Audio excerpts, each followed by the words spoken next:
Прямо в этот момент. Останется ли за ним что-то? Посмотри, что я имею в виду. Твой телефон, который лежит у тебя в кармане. Те номера, которые в нем. Сейчас подумай только о телефоне. Оставь все остальное. Есть ли в нем что-то, что запретил Аллах? Может быть, фотография, какой-нибудь имейл, которым недоволен Аллах. Какие-то сообщения, которые не приносят довольства Господа миров. Какие-то номера телефонов, напоминающие тебе о грехе.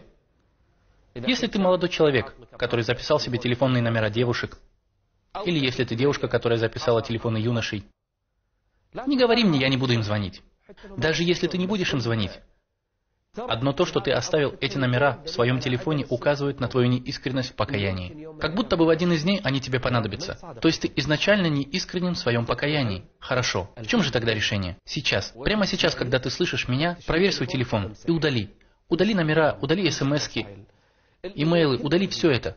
Уничтожь даже то, что у тебя в Фейсбуке, где ты, к сожалению, запостил какие-то песни, различные порнофайлы, разные развратные вещи. Любимый брат, знаешь ли ты, что если Аллах заберет душу человека, эти вещи не прекратятся и не приостановятся? Это будет продолжаться и продолжаться. Проблема в том, что наш намаз остановился после смерти.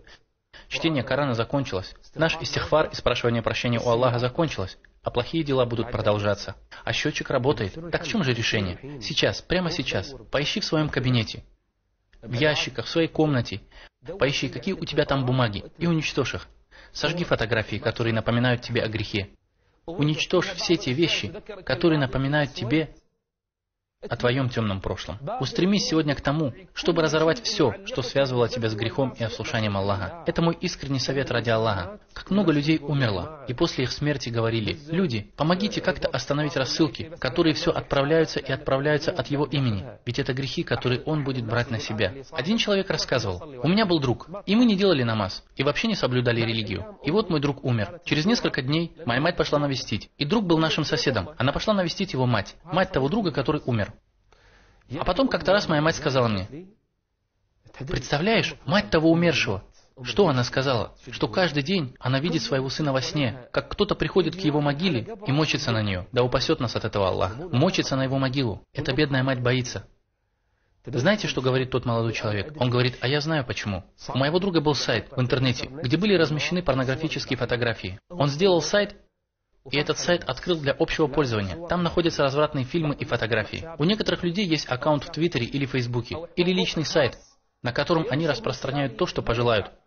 Непристойные фильмы и изображения. И такой человек не может знать, что если он внезапно умрет, возможно, миллионы грехов посыплются на него в его могилу.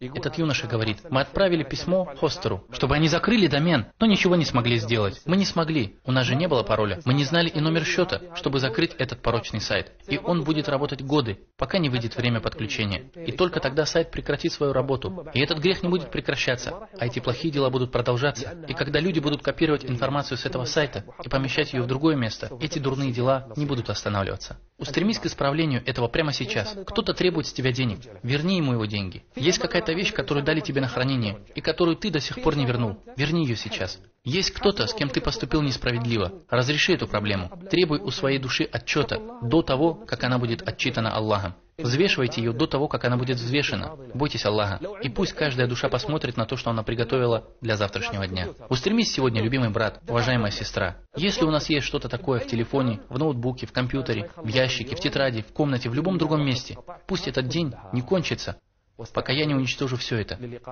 готовясь к встрече со Всевышним Аллахом. Устремитесь к тому, чтобы уничтожить все это, и кайтесь перед Аллахом искренним покаянием. وفي الإله تآخي وتذكروا فالخل يهجر خله